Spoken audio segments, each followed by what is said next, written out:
আপনি কি জানেন ইবলিস শয়তানকে যখন জান্নাত থেকে বের করে দেওয়া হয় তখন ইবলিস শয়তান মহান আল্লাহর কাছে কি কি চেয়েছিল? তাহলে আসুন জেনে নিই।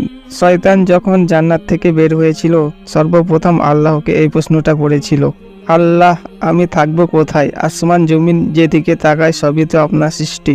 আল্লাহ হুকুম করলেন যে জায়গাতে গুনাহ হবে সে জায়গাতে তোর ঘর হবে।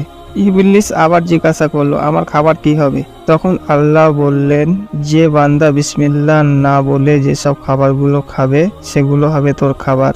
ইবলিস আবার বলল, আমি পান করব কি? তখন আল্লাহ বললেন, মদ তোর খাবার পানি হবে। শয়তান তখন আবারও বলল, আপনি আদম সন্তানদেরকে কিতাব দিয়েছেন, আমাকে কি দিবেন? তখন আল্লাহ বললেন, তোর জন্য আছে জাদুর কিতাব। সব শেষে শয়তান বলল, ইয়া আল্লাহ, আপনি আদম সন্তানদেরকে নামাজ ও দোয়া দুটো হাতিয়ার দিয়েছেন, আমার হাতিয়ার কি হবে? আল্লাহ তখন বললেন, তোর সব থেকে বড় হাতিয়ার হবে নারী।